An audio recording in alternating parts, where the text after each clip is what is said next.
The place to be is living free in Tennessee. Well, welcome everyone to Living Free in Tennessee, where we talk about building the life you choose on your terms. Today is Wednesday, December 8th, 2021, and this is episode 511 of Living Free in Tennessee, and I'm so excited about today's episode. That's right, we've got Permapastures on the line. Billy Bond from Permapastures. I think you're going to love his YouTube channel if you haven't checked it out already. I met him at the Self-Reliance Festival, and then I started getting into his stuff on YouTube, and he's one of those YouTubers who has a homestead who properly reflects what is the reality of that life. And if you're kind of new to homesteading and watching all of these glamorous, wonderful homesteads where everything always goes right, you need to start looking at what it's really like. And he has great ideas for making efficient use of his resources to grow food. That'll be on today's show. If you're wondering how to get on an interview show, all you have to do, go to livingfreeintennessee.com, click on the guest link at the top and fill out the form, and then we go from there. I am scheduling into January at this point. Just wanted to throw it out there because in another couple weeks, we're closing for the Christmas holiday, and then I'll be back in January going strong. Before we jump into the interview, though, I do want to mention to you, I will be live with John Willis tomorrow at 12:30 Central. That's right, John Willis. We're going to have an Ask Us Anything session live at 12:30 Central, and we will be doing that on Float, his Facebook, and my YouTube. Those links are all in the show notes. I am really keen to see more of y'all on Float, and here's why. It's a decentralized social network. That's right. Decentralized social network. What does that mean? That means that there's nobody who can just throw a switch. And they honor freedom of speech principles. It works a lot like Twitter. But the cool thing about it is they're monetizing content. They're going to eventually launch a way that you, the person sharing the news article or saying the thing or taking a pretty picture of your cup of coffee in the morning or whatever it is, get a little bit of coin when you generate interest. Not a bad thing, is it? Like, you can be on a social network and get paid to be there? Holy cow, what a great idea. I'm hoping to get one of them on the horn here soon to tell you more about what Float's all about and why you might want to pay attention to that over, say, I don't know, Patreon, if you're looking at monetizing a content business. But we will be live streaming there tomorrow. So if you've never checked out Float, it's Float, FLOTE.app. Set up an account just like Twitter. There's a link in the show notes. You can watch the live video, and I will be interacting with you on Float as well as Facebook and YouTube. Next, last chance for Christmas reception tickets. We have a Christmas reception on December 18th. I opened up more tickets than usual. We've got about 20 to 25 people coming right now. And I'm going to shut it down Friday at the end of business, maybe midnight, maybe not till Saturday morning, but basically we're going to shut it down so we are properly planned for this event. It's December 18th here in Lancaster, Tennessee, which we pronounce Lancaster, but then nobody can spell it. And it's an hour east of Nashville, just off of I-40. Tickets are $30. Bring an hors d'oeuvre to share, or don't, whatever you want. We put a big table out and people just kind of throw things on the table. We have a really good time at this reception, and it's literally just a hangout, guys. I'll be playing some music over the speakers, and I won't be performing, but we'll be playing music. I just realized that sometimes that means I'm actually playing music, but not this time. I'm going to hang out with y'all, talk to you, get to know you. We can get to know each other. A lot of you ask me, how do I get involved in an underground network? Well, an underground network starts with a network. So come out, get to know people in person. I guarantee you it'll be worth your time if you want to get to know some people who are unified by shared interests, which if you listen to this podcast, you probably are. It's the way it goes. Next, Thursday, December 16th, we have a small business roundtable discussion with Xavier Hawk from Firon. That's right. Xavier and I will be on with the first 10 people who sign up for this webinar. And the rest of y'all, if you sign up beyond 10 people, I'll probably figure out a way that you can watch it. But it's hard to interact with too many people on a webinar. And it's at 7 p.m. Central. It is free for members, $25 if you're not a member. The link's in the show notes to get signed up for that too, and submit questions. So part of that sign-up process is to submit questions. If you're like, hey, I'm driving and I can't get there, well, go to livingfreeintennessee.com.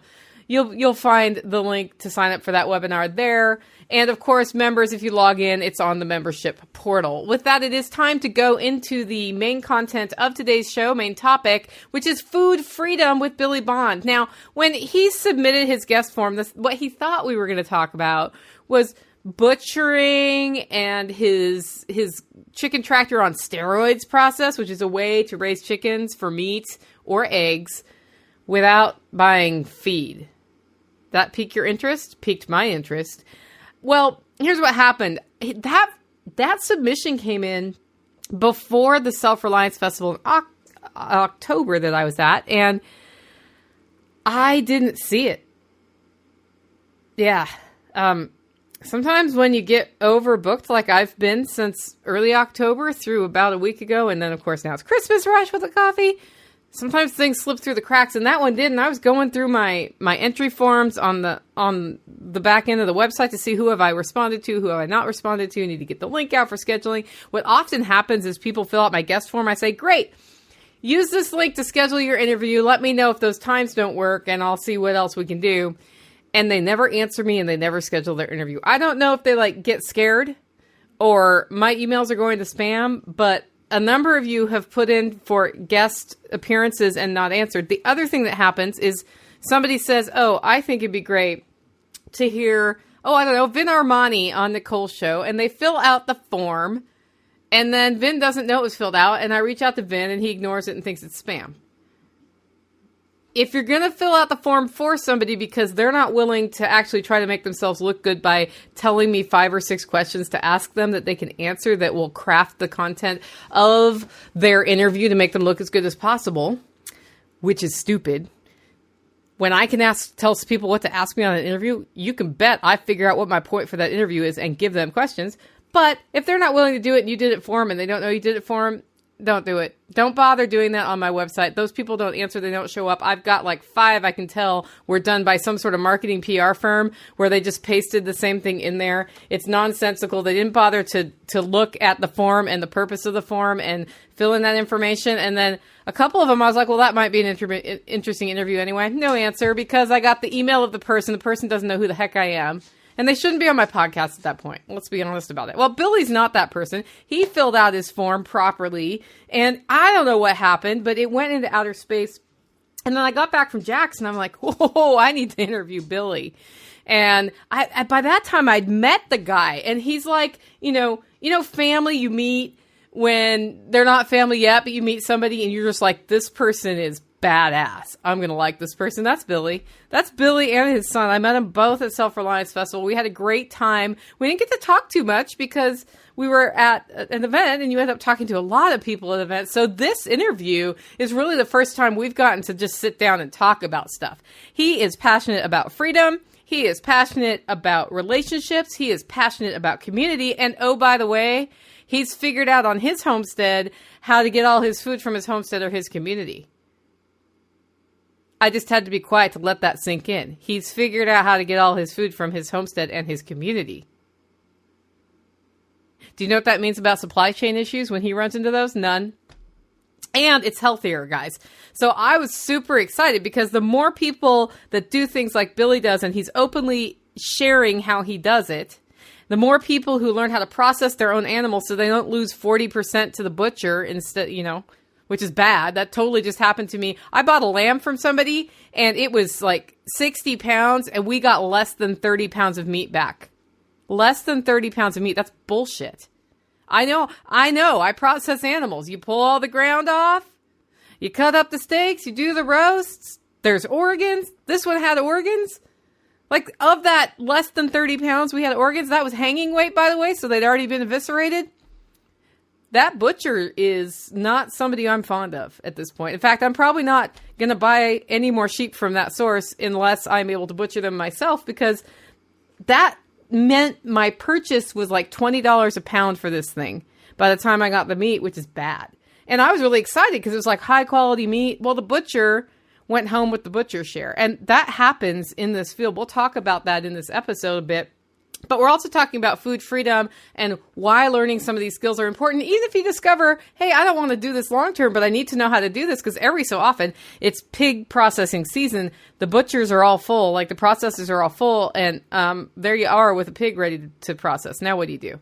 Yesterday, I saw on the Freedom Cell network that somebody's pig had gotten hurt, and they just put it out, hey, we're processing this pig today, and people came out and helped them. Like, stuff like that happens. And if you don't have a way to deal with that or don't have the knowledge to deal with that, well, that in this case, that pig might have died, and then you're not going to want to eat the meat, right? So there's lots of reasons to get into some of these things, but I think most importantly to listen to this discussion is focus in when we're talking on networking and community and the family you choose versus the family you have and all of those things, because those lessons are something we can learn over and over and over and over. Okay, so let's talk about Billy. He was former U.S. Army Airborne Sapper, former talk radio host. That's why he's good on video. Really helps, and he knows how to talk about stuff and teach stuff. And he is a permaculture designer and regenerative farmer who I look forward to having on the show multiple times and seeing as years progress, because he's not that far from the holler. It's probably a 5-hour drive from here, which is kind of awesome. Anyway, this guy knows a lot about using what you have to get what you need. And that's a really important skill. And he's willing to share ideas with ways you can do that in your own homestead. With that, I want to say, hey, Billy, welcome to the show. What a joy to be here. I've been a fan of yours for a long time. Well, not a really long time, but, long enough to know that I really love your content. So it's a real joy to be here with you. Well, I'm really excited to dive into our topic today, but some of my listeners, if they've heard about you, they've just heard me mention you in passing, and then I mentioned your business name wrong because you're permapastors and not permaculture pastors, which is a totally different business. But we'll get all the links in the show note today. But a lot of them don't know who or what is a Billy Bond, and how did you go from, deciding what you wanted to be when you grew up in high school to what you're doing now? Well, that's like everybody. I wish I was given the download, years and years ago about the direction I should have been going, because basically came from an abusive background, abusive childhood, like so many of us. Went to the Army thinking about the same time Jack Spirko was in the. Oh, hope, did I lose you? Just a little bit. Just keep going. So you said you went in the Army? Oh, my goodness. I'm here. Your Wi-Fi go out?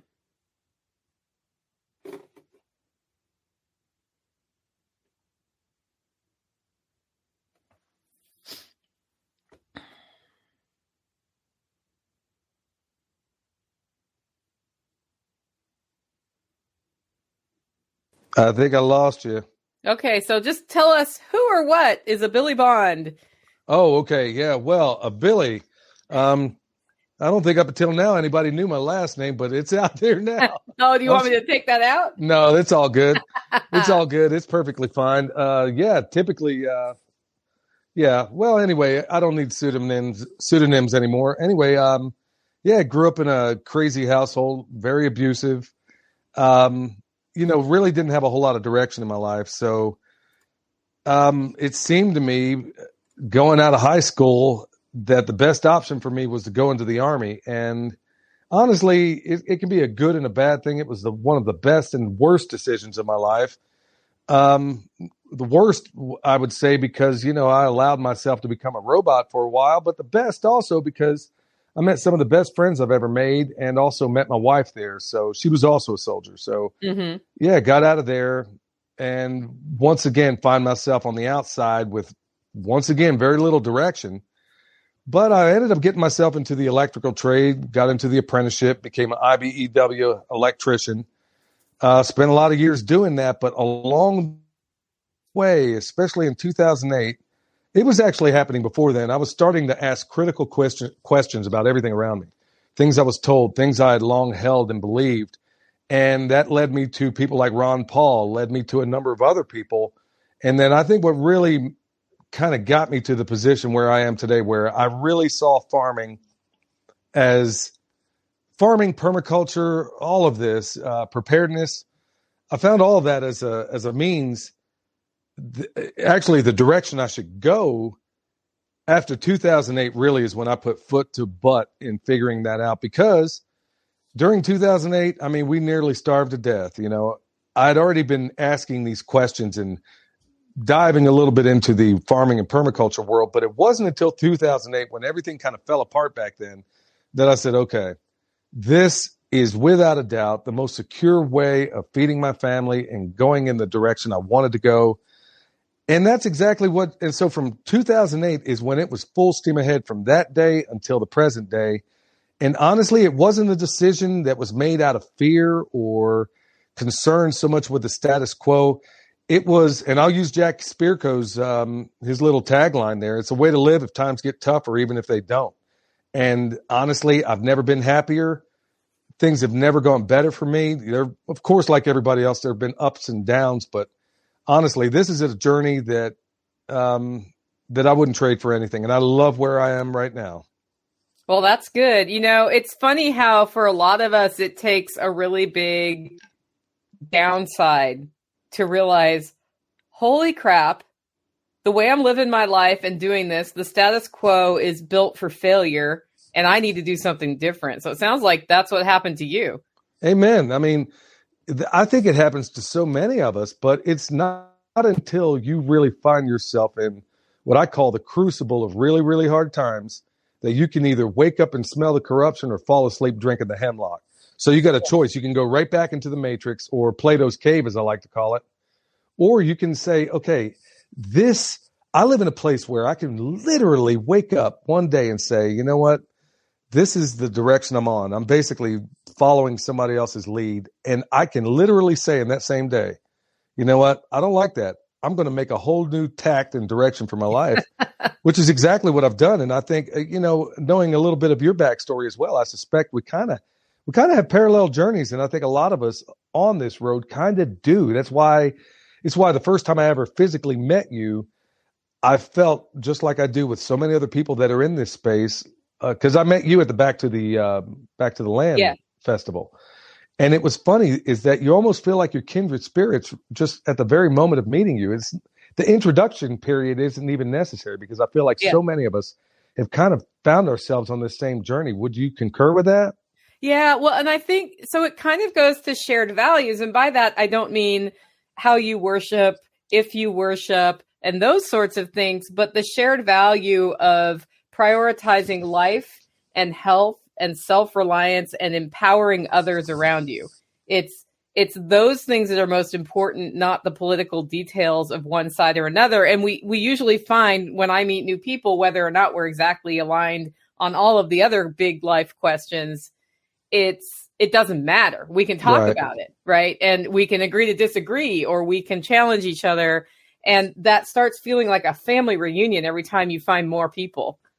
I couldn't have said that better. It seems like, you know, when I was back in the regular world doing electric work, you know, good conversation is the first thing I'd look for and the last thing I'd find, or, you know, parallel values.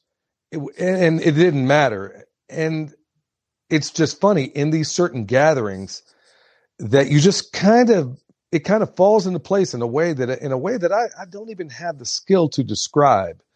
It's just, it is a joy. It's fulfilling to my spirit to just share the same space of other people. Like you said, despite what your background may be, despite whether you're a Christian American, heterosexual, pro-gun libertarian, or whether you're some pagan living out in the woods, man, we can overlay in the areas where we agree. And you find, or at least I find, that this is more often the case. I don't necessarily go to these things and find myself in disagreement with a lot of people there. We just kind of agree on the things we agree with, and then bam, we go our own way.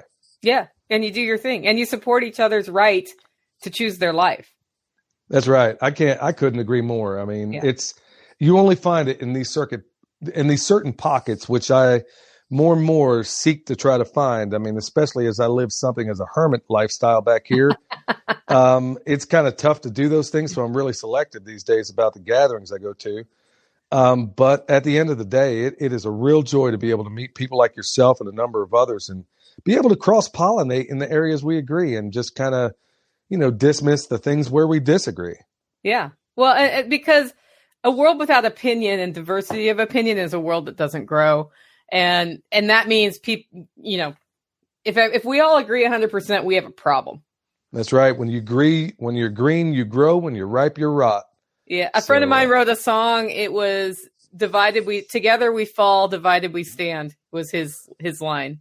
Wow. They're having some real progress right here in the United States of amnesia then, because I've never seen so much division and people willing to fall in line in lockstep. But it also, on the other side of that, I also see a lot of people like yourself and myself and a number of others that are seeing it for what it is and choosing not to participate. I see this as the single biggest opportunity for human flourishing that has happened in my lifetime, because people are seeing that. And even if they aren't feeling strong enough to speak up or say something, they know something's not right, and they're waking up, and then they're finding the pockets of flourishing and freedom that exist already. And I was at the Exit and Build conference in Texas last month that John Bush put on. And it came up, and this came off of Jack Spirko's podcast originally out of the Ron Paul network, that we're not seeing the collapse of society right now, but it feels that way. What we're seeing is the collapse of fake society, and that means that what's real, which is true community where people empower each other and support each other and learn what's none of their business, frankly, and what, how to choose their path, that's rising up. But it doesn't feel like it when you read about, unvaccinated are now locked down in Germany and those sorts of things. You read those things and it can get emotional. I find if I look at the positive side, I'm able to get more people to come along with me and to help, when people wake up, you can just be there and say, okay, here's a hand up. Let's do it. But as a side note, I'm a big fan of John Bush also.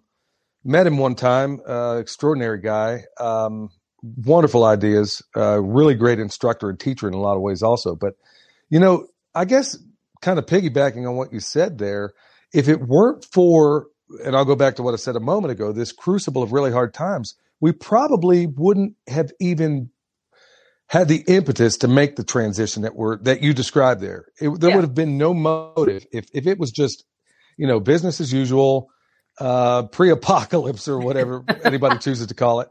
What motive would anybody have to ever ask critical questions about how they live? Or, you're going to your 9 to 5 every day, nothing's imposed upon you. Now, all of a sudden there is. People are telling you what you need to have injected into you, what the way you should live. And now, if it weren't for that, I guess if there was a blessing in all this, maybe it's that in these hard times, or what we're seeing as hard times, maybe this is exactly what we need. I can't remember who said it. It might have been, oh goodness, his name is right there, but I can't think of it. But he said, adversity makes men, prosperity makes monsters. And we've been pretty prosperous for a very long time. And we've got some monsters, as it turns out. Amen to that. No shortage of those. Good night. Okay, so I've been checking out your YouTube channel, and I understand you know a thing or two about raising animals for food. How much of your family food is coming from where you are? Well, I'd say when it comes to meat, just about 100%. When it comes to veggies and stuff like that, it could be 100%, but there's a fair amount we still get from, when I say fair amount, I'd say at least 50% of that. So it's 100% of our meat comes from here. Yeah. And I'd say 50%, but if we needed to, 100%, I just don't want to eat greens, which is what's growing. As I'm looking out this window right now, greens, every imaginable green is growing out there. Yes, we could sustain ourselves on that.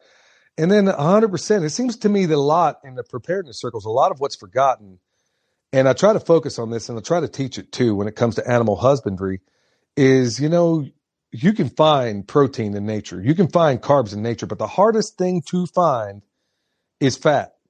So I got guinea hogs that are up on the side of this mountain right now that I'm looking at. Well, we raise them primarily for fat, and you can render quite a bit out of a guinea hog. Yes, you can. On the other side of the mountain, we got Yorkshires. Okay, there's a whole lot of meat on there, not as much fat. So I am getting gallons and gallons and gallons of fat, getting all the protein I need. We got sheep out there. We got a bull out there. Got to get some more steers. But yeah, by and large, when it comes in the food department, if things were to go stupid tomorrow, we're pretty good. And plus, we raise all of our omnivores, all of them, with no cost to us. So we're raising pork for 21.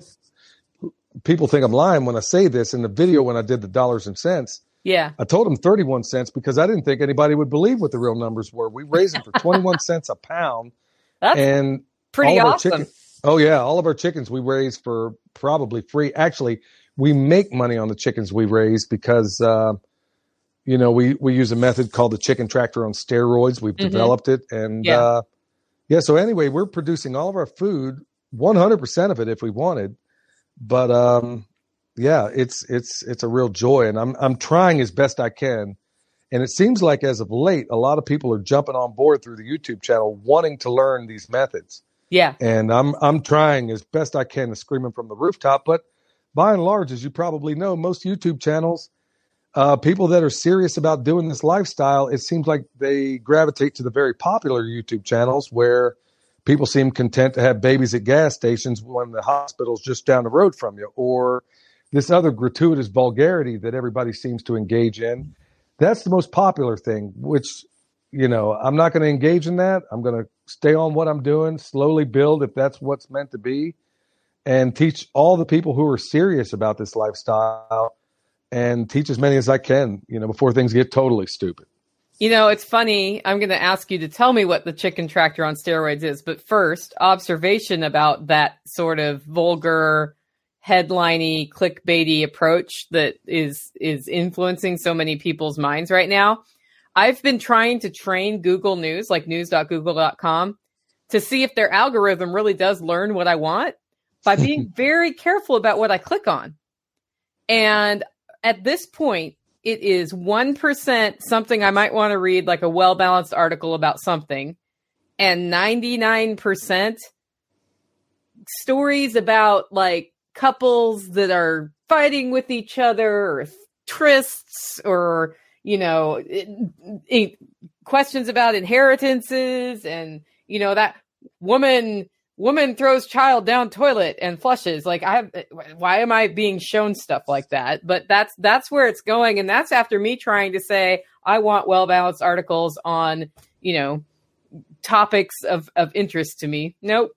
Can't train it apparently. So now I've had to learn how to get those things other ways. But I was thinking, if you have an algorithm designed to learn what the person's engaging with and give them more of that, you would think it would move that direction. And it has not for me. But, no, it hasn't for me either. In fact, it seems like whatever I'm talking about away from this camera, where I'm not even actively looking for it, I'm sure you could tell me all about it on your end too, but it just seems like whatever conversation I'm having, bam, lo and behold, that's what pops up. Yeah. Interesting. Okay, so what's the chicken tractor on steroids? Because I know my listeners would love to learn how to raise their meat without spending so much money on external inputs. Sure. Wow. One of my favorite topics right there. I think, let me say this first, that I think this chicken tractor on steroids could literally change everybody's understanding of food production on this planet. Okay. It was first designed by the great Jeff Lawton in Australia. My son had the honor of being able to train with him for several months down at Zaytuna Farm in Australia. Well, Jeff came up with it, but he was inspired by another guy named Carl Hammer, Vermont Compost, genius in and of himself. Well, Jeff came up with a way of doing it, and he just kind of left it out there. I thought for sure when I first learned about this that everybody and the great-grandmother were going to want to do this. Yeah. Well, I was living in Texas at the time, and I went ahead and did it. And then I realized, okay, I don't have the same inputs as Jeff. So I had to get creative. And I had 3 different chicken tractors on steroids going at the same time with different birds in them. One would have Australorps, the others Rhode Island Reds, and I can't remember what the other was. And I was trying in total immersion to try and figure out how this thing worked exactly. Falling on my face every time I turned around, but I stuck with it and then finally figured out, okay, I don't necessarily have access to good cow manure, which is what he uses in that system, So I'll do it my own way. So that's exactly what we found out. So in a nutshell, what the chicken tractor on steroids is, it's basically a meat producing, compost producing, egg producing system that does it with very, very, very, well, I'll put it this way. It does it with no store-bought food. Basically the way it works is you need, depending on the kind of bird, we'll say maybe 21 to 28 birds. Mm-hmm. And they're in a chicken tractor, and you have a compost cage outside that chicken tractor. This is going to be tough because there's a lot of moving parts. And on my YouTube channel, we made entire playlists of how to do this, but I'll try to describe it as best I can. So inside their chicken tractor, there's bedding. Now they poop on it. They do all that. They go through it. And that bedding is some sort of carbon. At the end of the week, you take that carbon, put it in their compost cage. And if you have clean animal poop, you dump it on. And then throughout the week, you basically feed them in that compost cage. Now, what's happening is the chickens are pooping out there. They're going through it. They're mixing it up. And in place, that stuff is composting. And after about a week, and I'm giving you the very, very thumbnail version of this, after about a week, you turn that pile out and then you do it all over again. So basically, the way we've refined it, we've done it for years and years now, we basically produce 1.5 cubic yards of finished compost every single week. And it goes nonstop. I mean, now it is a little more labor intensive. You are going to have to flip compost piles, but that usually happens once a week. Yeah. So one day a week, you're out there putting foot to butt to get this thing going. And essentially, we've used this. We were the first people, I think, on planet Earth to use this system to raise meat birds. Well, we did it. We did it successfully, and it worked beautifully. Then we did it again with another variety. Then we did it with birds that we hatched. Yeah. And so if you add up the cost of the compost, if you were to sell it and you were to add, not only are you putting meat in your freezer, or putting eggs, you can have it as egg-laying system, a meat-producing system, or a combination of both. When you add this all up, you are actually making money because, A, you didn't buy any compost. You're producing world-class compost because nobody in the world can produce compost better than you do on your own property because the microbes indigenous to your property are likely very, very different from the place where that compost that you buy is made. True. So you're producing world-class compost that could not be better suited for your place. You're producing birds or meat for free, eggs for free, compost for free, all of this done in an awesome system. So the only thing I have to do, and people would have to go and look at the playlist to get a better example of this, but I have partnerships with local businesses around here. Yeah. I don't want to say who those are because I don't want my sources to dry up, but basically, grocery stores are not going to be cool with you taking their food. They even put them in compactors. It's cold-blooded, but that's what they do. Yeah. It is. But one day a week, Nicole, this is no exaggeration. One day a week, I go out, I hit my sources, pick up these food scraps, all non-GMO, by the way. Yeah. And I have so much in just one day that I'm already, because I hate cities anyway. I go to Asheville once a week to go run errands anyway. So in that one several hour period, I'm able to feed 10 pigs and 40 chickens, and I still have so much left over that I have to compost it. So yeah, in a nutshell, this system is the most extraordinary system on planet Earth. I've been screaming it from the rooftops, and just now when things got tough or tougher, when things are harder to find in the grocery stores, where where everybody's really asking critical questions about where their food comes from or where they're going to get it from. Now, all of a sudden, there seems to be a number of people that are demonstrating interest in this sort of thing. And I couldn't be more pleased. A number of people have replicated it, moved it into their own, changed things here and there, some successfully, some not. But really, I couldn't be more pleased of how many people are really getting on board. And hopefully through this podcast, a number of other people will get after it as well. Yeah, well, I think that's a great thing. I'll be sure to put the link to that playlist in the show notes when this goes out, and then people can really learn about it step by step. Okay, so while we were at Back to the Land, you told me that you feel a little funny wearing the T-shirt that calls you the permaculture pimp daddy because you realize little kids may not really get the joke and it could lead to some uncomfortable conversations. What's the story behind you being called the permaculture pimp daddy? Okay, I'm guessing the story, it all happened when I was first getting my permaculture design certificate the first time out. It was at School of Permaculture in Dallas, or near Dallas. And he asked us to do a little promotion, and having had a background in radio and a little bit of other things, I thought instead of just standing there in front of this camera and saying, oh man, this is life-changing and all this, I just kind of made a joke out of it. And I did it like, yeah, this is the permaculture. I acted like I was in the middle of a York peppermint patty commercial or something like that. And then I pretended to be this character that I just made up on the spot called the Permaculture Pimp Daddy. And it kind of had a ring to it. A lot of people were saying, hey, I think you should go with it. And I had a great deal of reservation about doing that because I didn't want to make a caricature out of myself, because I love what I do and I take it seriously, but I'm not so serious that I can't laugh at my own self. But at the same time, being a black guy, I was thinking, okay, I know how very distant most black people or people of color, people are more, prefer that word, Hispanics, a number of others. I know how distant these people are from their food source. And I was thinking, okay, if I created this pseudonym and I turned pimp into an acronym, which stands for Permaculture is My Passion, I could soften a very distasteful word. And at the same time, people that look a lot like me they might click through this video and think, whoa, this brother looks a little bit like me. You know what? He's doing it. Maybe I'll do it. And you know what? It was a massive success for a time. There was a guy in Washington, D.C., changed his whole life because I could relate to him, because I was speaking his pimp daddy language, and he reached out to me. Now he's off and farming and doing his own thing.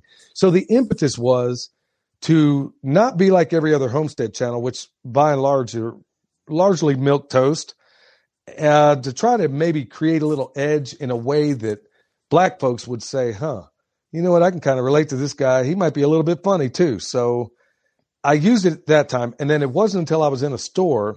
Now, on the flip side, Nicole, I should say that some people were like, how dare you? Like I was in a Lowe's. I'm sure. Oh, I was in a Lowe's and I had this giant shirt that said Permaculture Pimp Daddy on it. Now, this dude, being the liberty-minded person I am, I don't care what anybody else does with their lives. But this dude came walking down the aisle right past me. He was dressed in a ballerina tutu, had a beard that looked like Captain Caveman. And, he's sashaying down this aisle. Okay, dude, I can dig it. So he rolls by me. And then this lady says, well, do you think your shirt's a little bit offensive? I'm like, lady, do you not see this dude that just walked past these kids? And I'm like, okay, I think mine's a little more easier to explain, but she had a point, and it made me ask critical questions about nuance. And we're in an area where people have to be convinced. We live in this United States of amnesia where people have to be convinced of some of the most basic biological things. Am I adding more nuance? Am I creating confusion to what could be peace? So I kind of backed off of it, and I said, okay, there's too much nuance. When I saw a little kid pointing at my shirt asking mom, and mom obviously has no idea how to explain something like this to a kid. So I'm like, okay, I had to take another tact, and I'm like, okay, what I've done in terms of reaching out to black people, does it overlay the confusion that I'm creating? And I was like, okay, I don't need any more drama. I don't need any more confusion. I'm just going to drop it because I'll use it in certain, in an interview with you. I doubt too many 4-year-olds are watching. So yeah, I'll call myself the Permaculture Pimp Daddy, but I do it quietly, and I do it, I think, with adult audiences. But then I also find out that there was a lady that was a former streetwalker, and I'm like, she reformed herself. And actually, I shouldn't say she reformed herself. She put a different tact on her life. And seeing somebody wearing a shirt like that is bringing her back to a very, very nasty, uncomfortable, dreadful point of her life. And I'm like, okay, it ain't worth it. It ain't worth it. So if the information I present, if the things I do, if my butchery videos, if the permaculture I'm teaching, if it doesn't stand by itself, then I don't need any gimmicks. Then maybe we're just not meant to cross-pollinate then. So I dropped it. Something I have seen go well in the last few years in just the self-reliance and homesteading world is adding a little edge to what we do and making it seem cool. I couldn't agree more. I could not agree more, Nicole. It seems by and large, and I don't mean to be so critical concerning some of the homestead channels out there, but having visited, and my son as well visited a number of these places, I'm finding out that the overwhelming majority of them, and I'm just going to say it straight, are frauds. Yeah. A lot of them, they're more polish than spit and more glitter than grit, where you go out and visit them and you find out they live in a feedlot. But meanwhile, you look at their videos and you're like, hold on, how is it you're presenting this video of this beautiful, picturesque environment, and then meanwhile, you guys are eating Chef Boyardee every night, or you're going to the grocery store? So yeah, I'm okay with adding edge. And if you look at some of the videos I've done as of late, where I've been very critical about certain segments of the status quo, and I lose people over it. But what I'm finding out is that I find more people like yourself and like me, if I'm not trying to please everybody, I'm just going to be who I am. I'll be as polite as I can manage. But at the end of the day, don't start no SH and there won't be no IT. So if I have a little edge to it, it's what it is, you know? Well, there has to be. You can't just back off who you are or what you stand for without becoming boring. And, you know, I look at, and I'm sure your listenership is this way too. My listenership has great diversity in the original meaning of the word, where, you know, I have religious diversity from pagan to Christian. I have color diversity. I have sexual preference diversity. And we somehow manage to all care about the same things and care about each other. And it just doesn't matter. And when that stops mattering, we start moving somewhere. Well, you know, I always figured out, it's always seemed to me that you can determine a whole lot about a person based on how they deal with something they disagree with. You know, I firmly believe that any thinker like yourself should be able to hear any argument without necessarily agreeing or disagreeing with it. But I should be able to hear that argument without saying, okay, you said something I don't like, I'm unsubscribing. You know what? Don't let the door hit you where the good Lord splits you. Why do you feel the need to sit here and tell me if you're going to unsubscribe? Okay, go find somebody else. There's somebody out there for you. Maybe I'm not it. But at the end of the day, these things kind of prune themselves, it seems to me, that the people, and every once in a while, I may go out there and do something a little bit edgy intentionally to kind of, you know, trim the fat a little bit. You know, these people that think, oh, I'm this or I'm that, or because I'm black, you just automatically assume that I should relate with Antifa, which I don't, or Black Lives Matter, which I don't. You just found out in that one video that, you know what, I'm not that guy. You better bark up the other person, because I'm not that person. I don't subscribe to those ideologies, and nor will I ever, because I know the origins of them. But every once in a while, I'd go out there and I like to think that I drop how I really feel about things. And the people that feel like they shouldn't be there, they automatically self-prune. But at the same time, I'm finding out that for every 10 people that drop, 20 more come back on. They're like, oh, dude, I didn't know you existed. Oh, okay. Yeah, let's hang out. Yeah. And sometimes they bring, you know, what I see is that it facilitates discussion and disagreement in the community. And that's good. It should, Nicole. Yeah, because you know what? At the end of the day, a guy with a whole lot of sense once wrote that books and conversations are less important for what they say than for what they make you think. Mm-hmm. And I can't think of anything truer these days, where everybody is willing to toss somebody out because they said one thing they disagree with. And it brings joy to my heart to be able to, like you said, no matter when you talk about diversity, you're talking about real diversity. Yes. You're not talking about contrived diversity like I came across this clown in the middle of Asheville. And I mean, well, I guess I'll save that story for another day. But anyway, he's kissing my butt solely because he thought he was virtue signaling. Yeah. And that's not the kind of diversity I think that's helpful or the one we need. It's genuine diversity that we cross-pollinate, we come from different places, And I think it's a beautiful thing. I think it's a beautiful thing when it's honest and not contrived. And it seems like, going back to what you said earlier, and maybe it was spurred by John Bush, that, you know what? If it weren't for this crucible of really, really hard times, maybe we wouldn't be finding all this stuff out right now. Yeah, and yet we are. Okay, so we talked about this, like really busy event season. You've had a really busy season. And I came back from Jack Spirko's workshop having done, I think, 5 events in 6 weeks. Wow. The first of which was Back to the Land. I think that was the first one.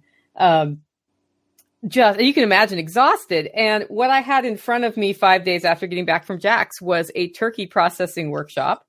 And I had raised these turkeys because a friend of mine got too sick to raise them. And he was originally going to have this workshop. So there was some emotion like wrapped up in there. And before that workshop, which I taught, I had taught chicken processing workshops, but never turkeys. And you know, turkeys are bigger. And I had only ever butchered 1 turkey before that happened. And so I'm freaking out all week. I kill a turkey on Wednesday just to make sure I don't like flub up in front of people. And then Saturday we had the workshop. We did 25 birds and all of them were too large to fit the largest turkey cone in existence. Oh my. So, I got beat to crap from hip to knee with, wings beating me. But I ended up with really premium quality turkey. We had 18 people at this class, which is a few more. I usually have about 10 people in the processing class, so almost double because people are so excited about butchering.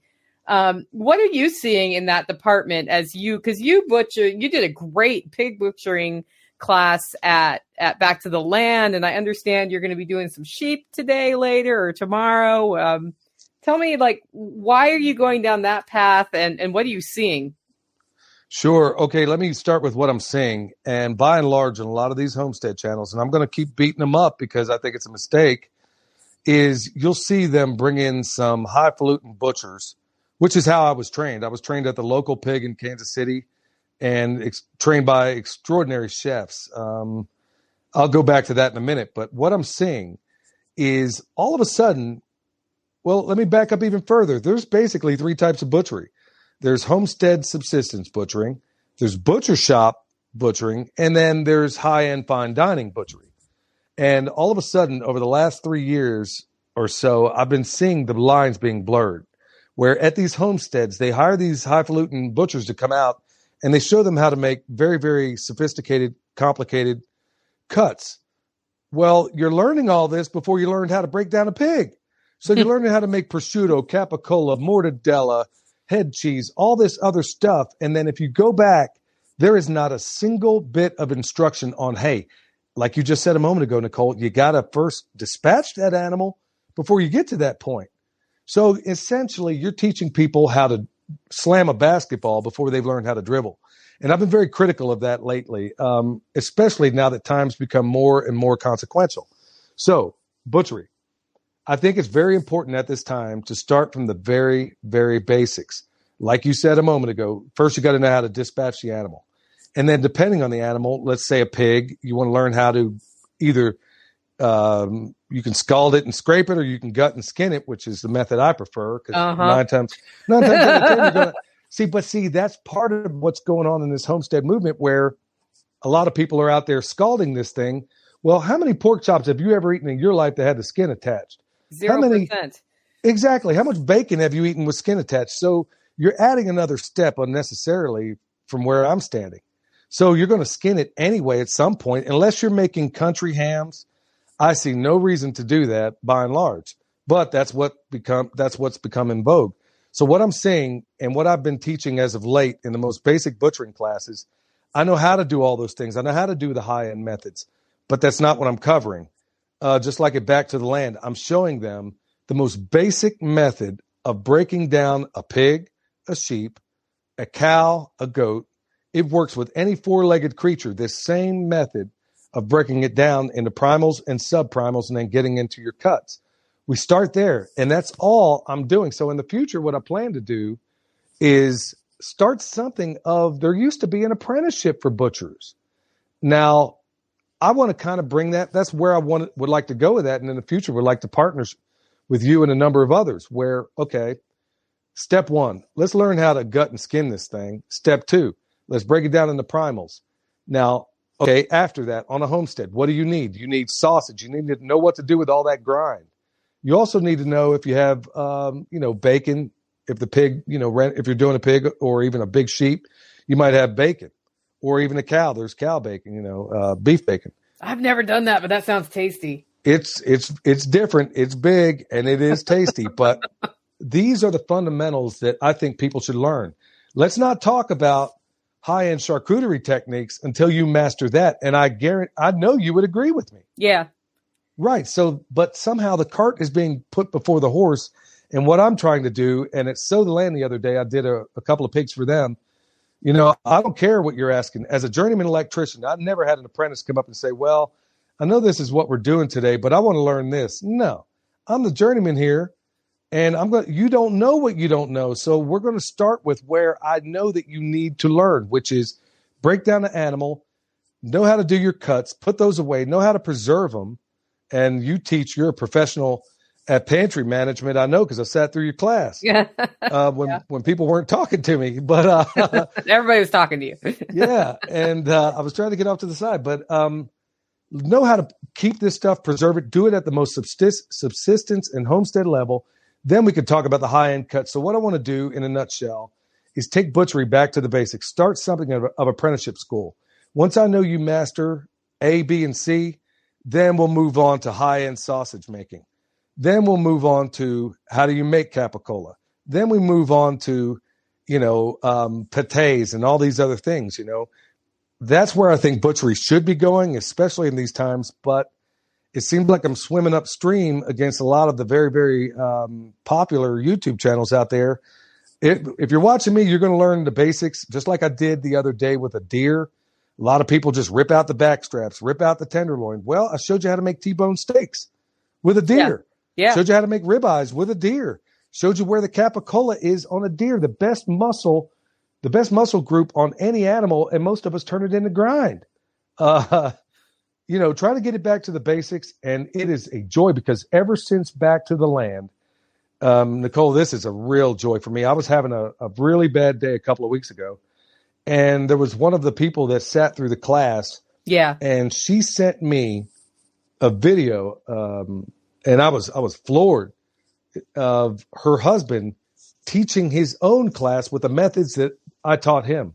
So my day went from being very, very crappy to a joyful day where I'm like, I've been trying to teach this all this time. And by and large, the students I get are people that just want something they can put on their Instagram or Facebook page. Yeah. And now all of a sudden I'm seeing this transition where I'm getting students that are really, really wanting to not only do this, but to evangelize it. So just like all the products we sell at our website, that's what I want to do with this butchery. I want to make what I do extinct because everybody else is out there doing it and teaching it. So I truly hope that's where this is going. I'm not sure you will make yourself extinct, but because you're such a good teacher. You're such a good teacher that I want you to teach my pig processing class in the winter. Because while I can teach it, you teach it about 90 times better than I do because I watched you at Back to the Land. I've never learned the advanced butchery stuff that you're talking about.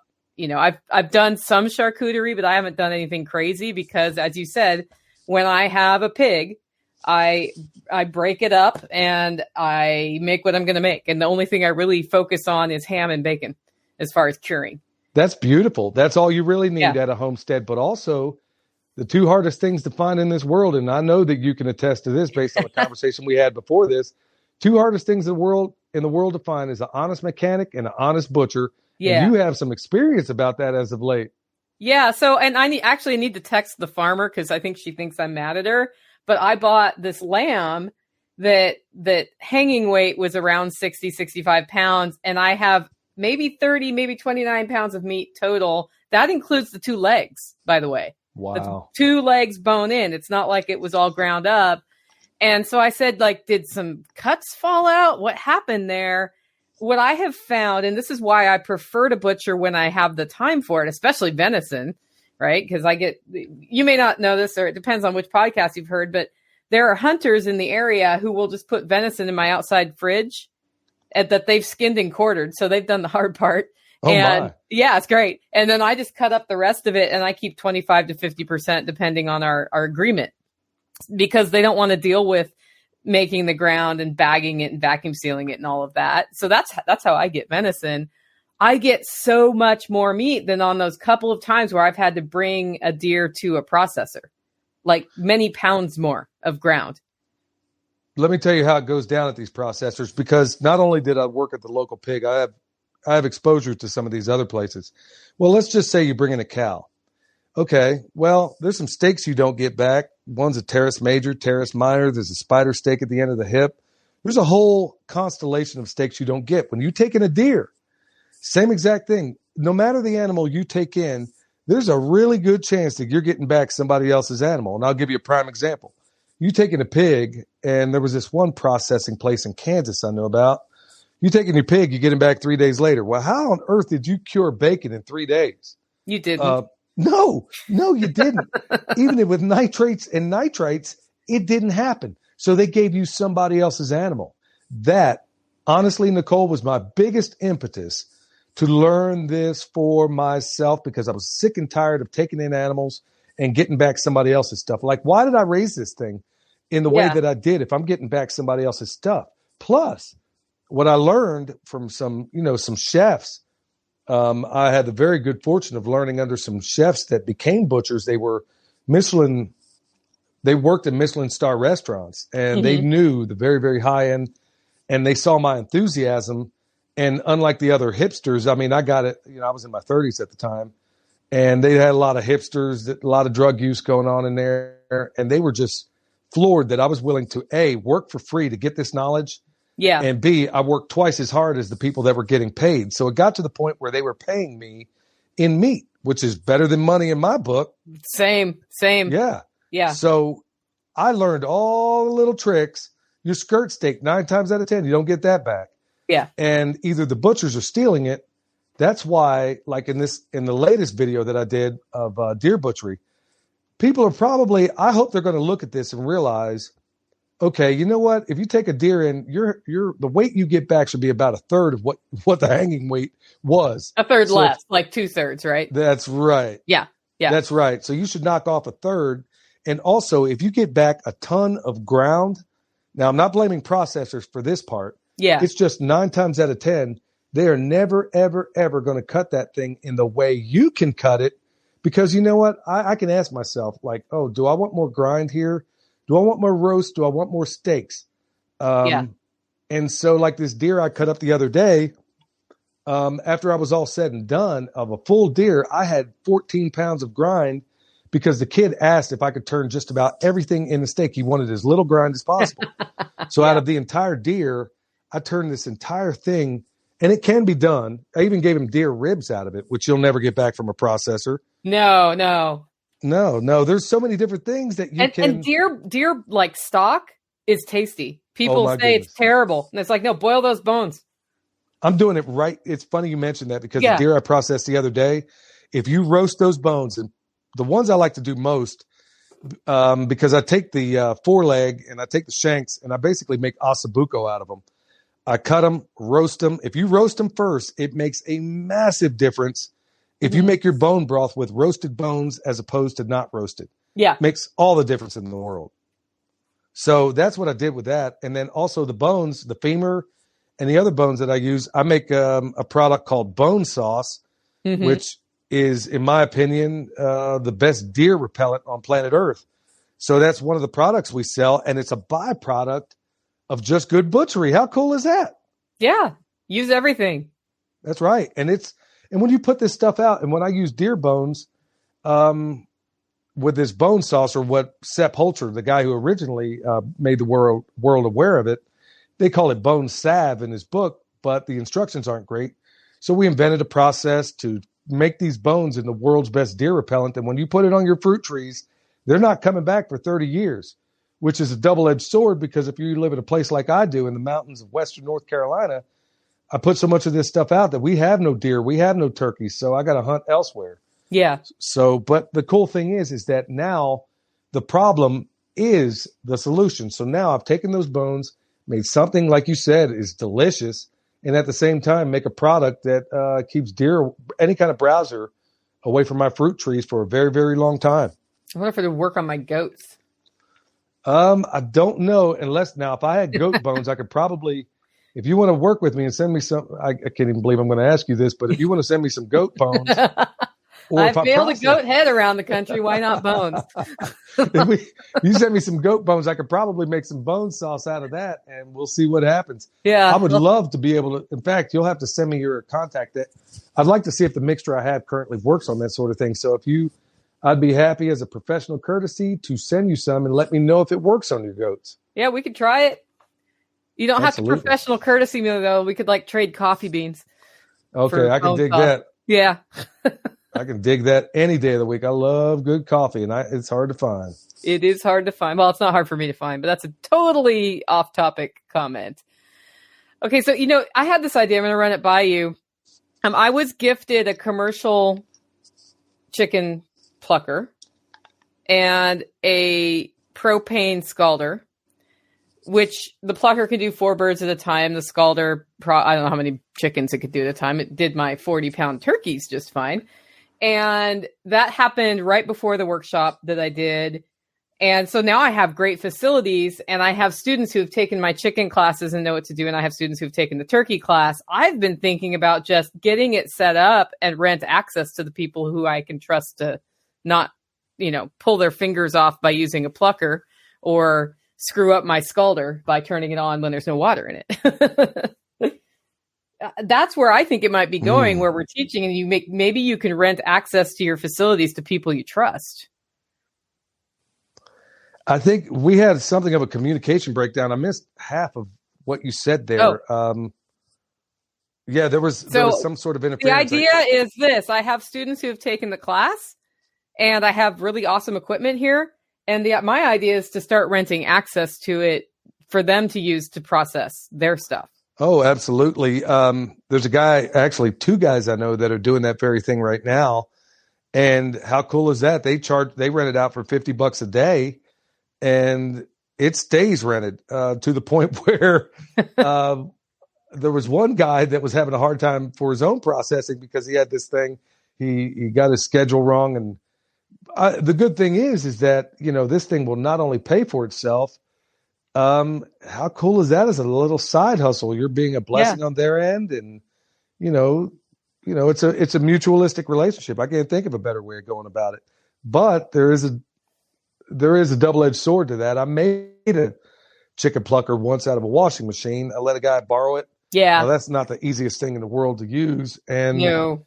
You would swear this guy was putting pterodactyls in that thing the way he brought it back. Yeah. So, no, this one can handle a 40-pound turkey. So it's a commercial plucker, which is different. So I have a self-made barrel plucker, kind of like your washing machine one, that I have given to somebody else in the community because somebody gifted me this other plucker. And I thought, well, I'll pay it forward. And the string attached to my barrel plucker is, I'm giving this to you, but you have to let other people in the community use it. Just because I've always let people use my barrel plucker, but it cannot do more than probably a 16-pound bird is a lot for it. But how cool is that? How cool is that? Where, this is, and going right back to what you said before, this is what we're finding out is that, we can kind of share some of these resources. Yeah.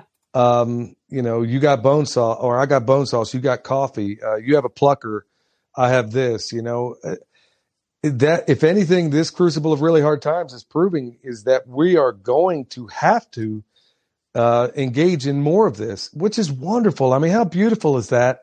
For those of us that have been living this lifestyle for the longest time, it's a double-edged sword because you see this old world falling away, but maybe if we're looking in the right places, maybe the best parts remain what's left, Maybe that's what happens here.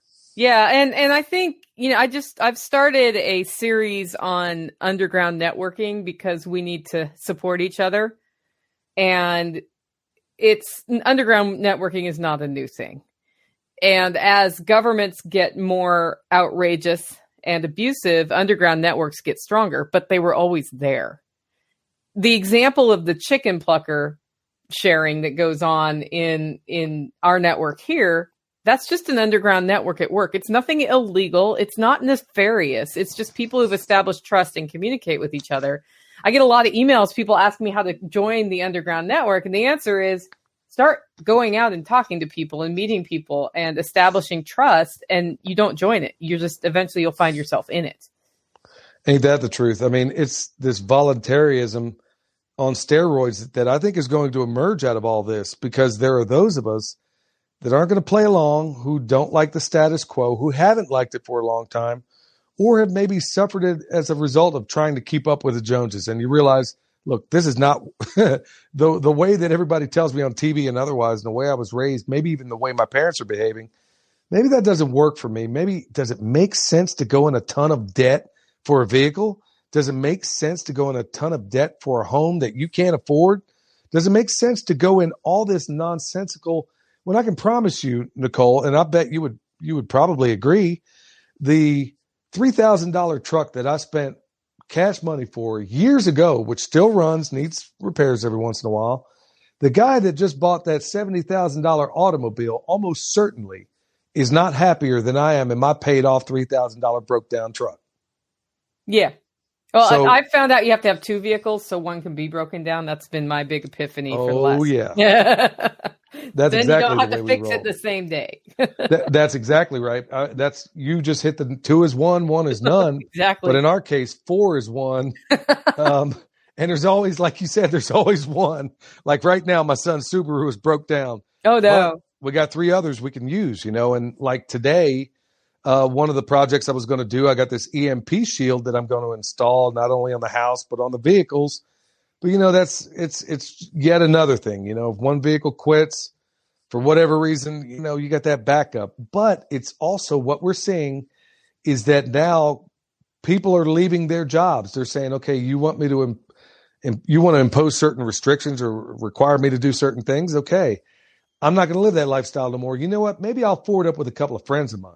Yeah. Maybe I'll go back home with mom and dad. And I've had a lot of these people as of late reach out and say, look, okay, I moved back home with mom and dad. How do we make a go of it? How do we do this? And then they find out, as I found out, and I think as you find out, that this whole lifestyle is a war. You don't win in miles, you win it in inches. You gain a little bit of knowledge. Later on, you gain a little bit more. You cross-pollinate with a Nicole sauce, and I find out, my pantry management has been jacked up for years. I need to find out. Oh, gee, this should have been common sense to me. But, because I had the ability to cross-pollinate with you, I'm finding out these different things, and people are finding out these worlds, these treasures, these hidden treasures that they didn't know existed. And it couldn't have happened without a great falling away, as I think we're seeing right now. Yeah. Okay, so your son was with you at Back to the Land. How involved is your family in your lifestyle choice? Oh, great question. We've engaged in this.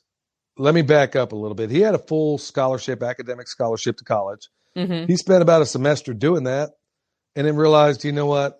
I have very little in common with these folks. It's not because for the longest time, him growing up, he was starting to realize, man, all my friends are going into debt for college, and then they're going to get a degree of worthlessness. Then you got all this debt to pay back. Then you got this. He started asking, and it all happened right there at the dinner table. So instead of him going to college, we said, okay, what do you want to do? Where is your passion? Well, he went and got a permaculture certificate from Nicholas at School of Permaculture. But before that, he went to the Earthship Academy, spent a little money going there. Cool. So he went there for a month and then went back to do some permaculture projects for them at the Earthship Academy in Taos, New Mexico. Okay, so then we send him off to school with Joel Salatin, then over to Greg Judy, learn pasture management, then down to Australia for months working with Jeff Lawton. And then all these different things. So the way the family has worked is that we always allocate a little bit of money for education, not this online education, but to go somewhere, because there are certain things, as you well know, that you cannot convey in your butchering classes through a video. It can't be done. Yeah.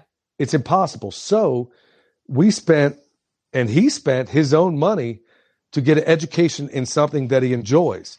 So now he has a really thriving business. In fact, so much so that he's kind of had to kind of put the brakes on it for a little while so we can build this Earth ship right here on the property. So that's really the next step. So he's involved in every single aspect. My wife, she got her PDC from Jeff Lawton. Nice. And so we're all permaculture designers, but we all have specialties in different areas where animal husbandry is my high point. Hers is what grows, in terms of vegetables and flowers and things like that. My son is a jack of all trades. He's really good. And so we all work like the fingers of a hand in this synergistic family relationship.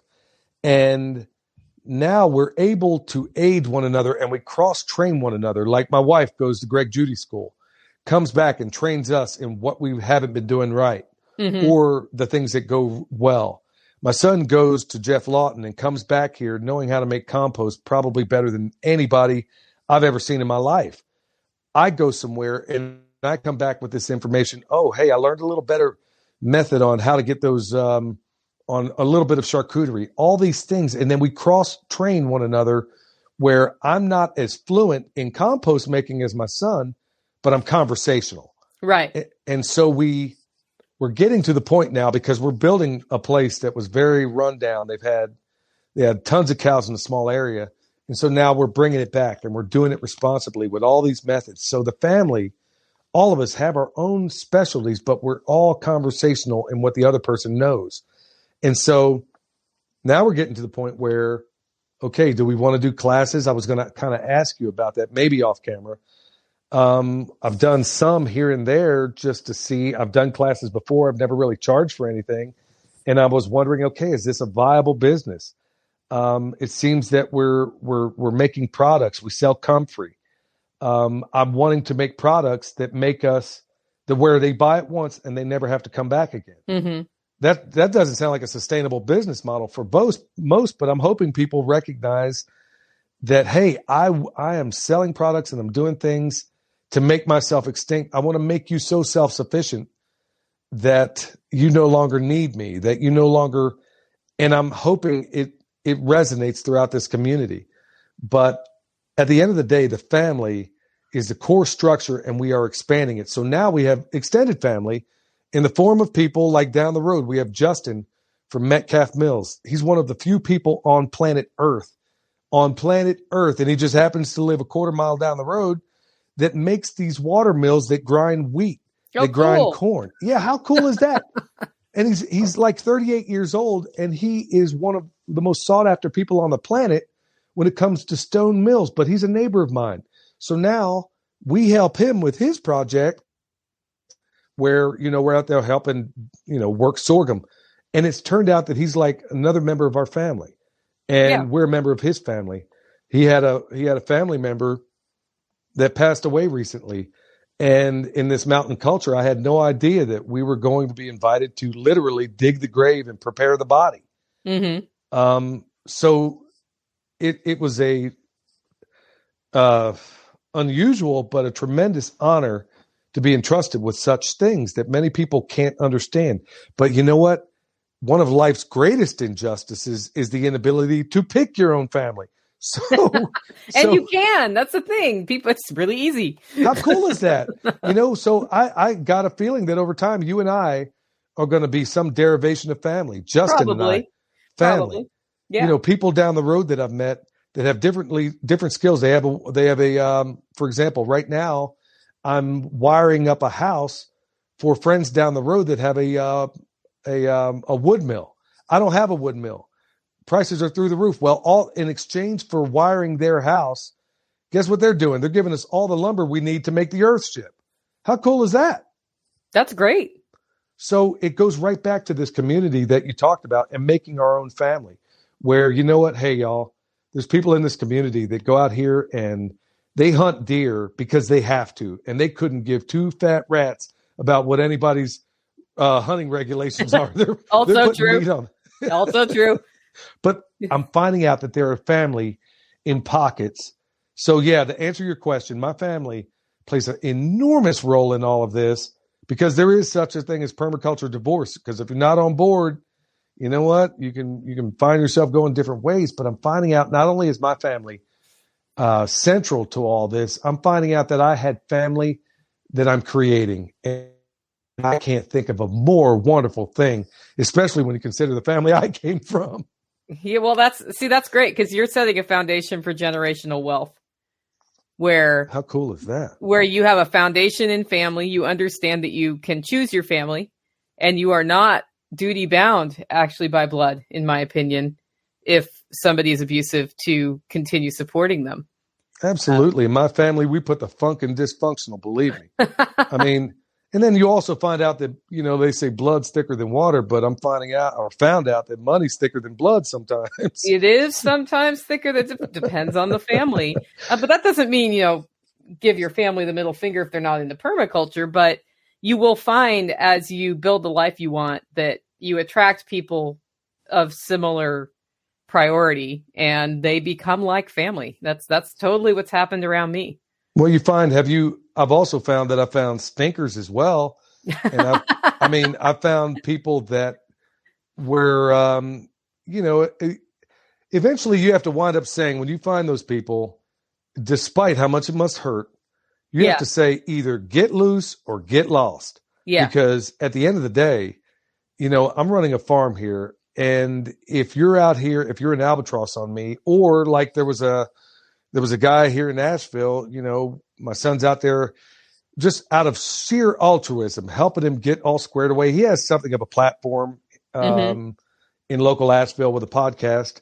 And then when he goes around and does his show, and because of the controversial nature of some of the things I discuss, that all of a sudden you go around and thank everybody but the guy who was most critical to making it possible for you. So those people you self-prune out of your life as well. And it can has it made you jaded do you find yourself more reluctant to reach out, or have you made yourself hardened and more aware? Because I could definitely use your counsel in that regard. I don't know. I think we talked about, charging for classes, I think is important.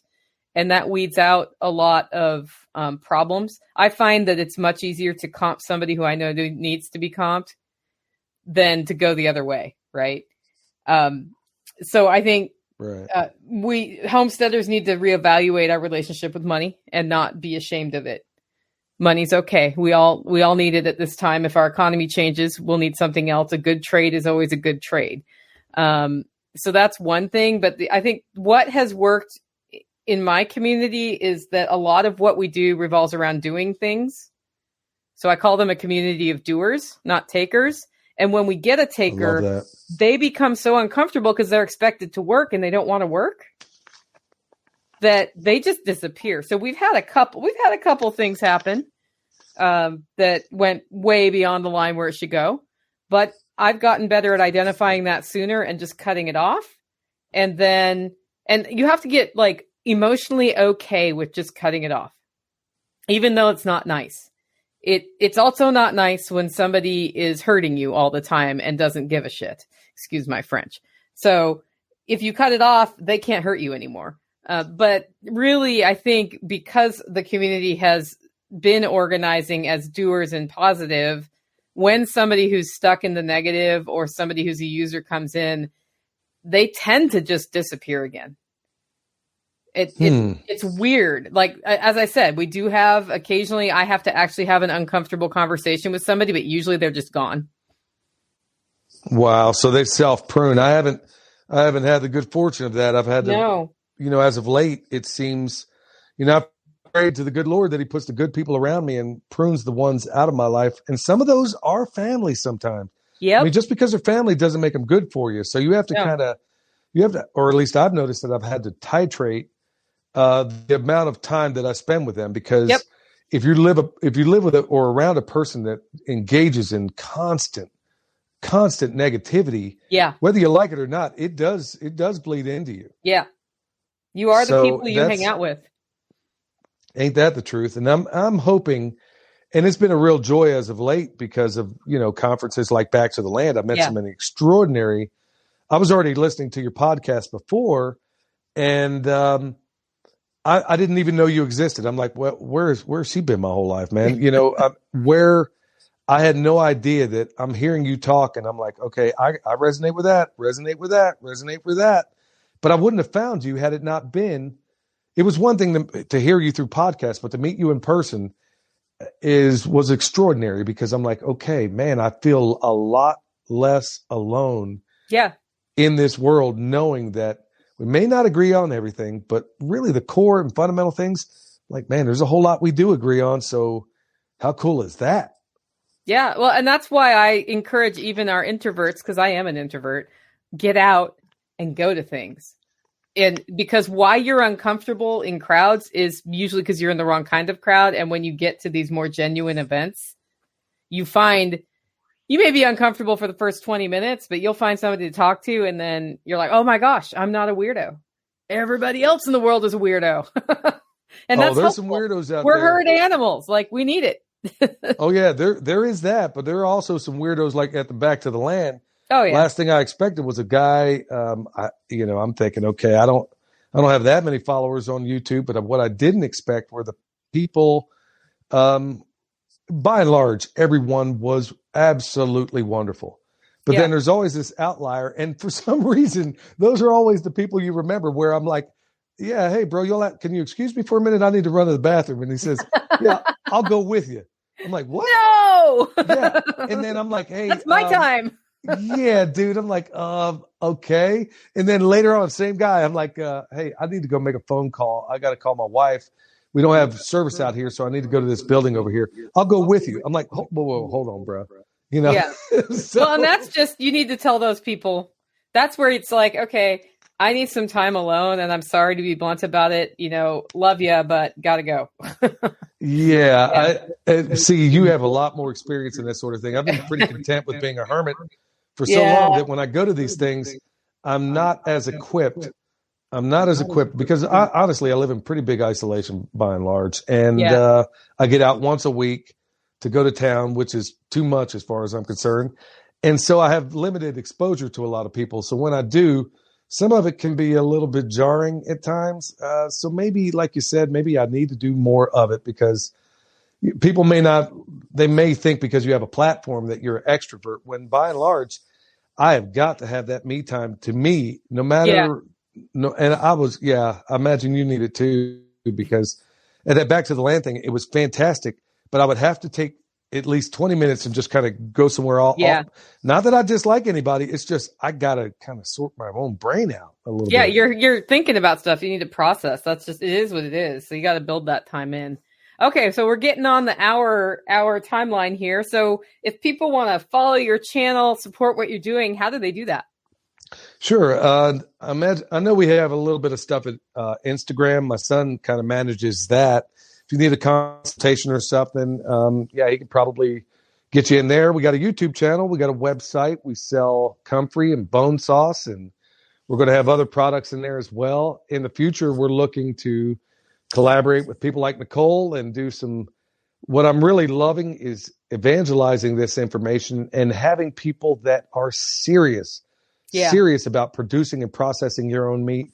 Those are the people I really hope show up to these classes, not the ones that are looking for something to put on their Instagram and or anything like that. People that are really serious about this stuff and really want to learn and produce it for themselves. Yeah, you can find it at our website. Check out Permapastures Farm on YouTube, and you can even hit us up, and if you're more comfortable, email us. Billy at permapasturesfarm@gmail.com. All those different ways you can get a hold of us. And, I look forward to hearing from anybody that, wants to reach out. Well, thanks for making time to talk to me today. Thank you so much for having me. It's been a real joy, and I look forward to hanging out with you in the very near future. Yes. All right. That was our new friend, Billy Bond from Permapastures. I hope y'all got a lot out of that. I'm looking forward to collaborating with him on multiple things in the future. And now I just want to remind you, if you like the work and want to support what we're doing here at Living Free in Tennessee, you can do it in two ways. One, get your coffee at hollowroast.com. Two, become a member. Just consider doing that. Head over to livingfreeintennessee.com, click on membership and sign up. it will give you access to the coming small business roundtable discussion we're having with Xavier Hawk, as well as other webinars. We do about one a month. Well, we do 12 a year, and sometimes we do 2 in 1 month, and sometimes we do none in some months. But basically, there's 12 webinars a year, which is kind of a cool little perk. Anyway, with that, guys, go out, make it a great week.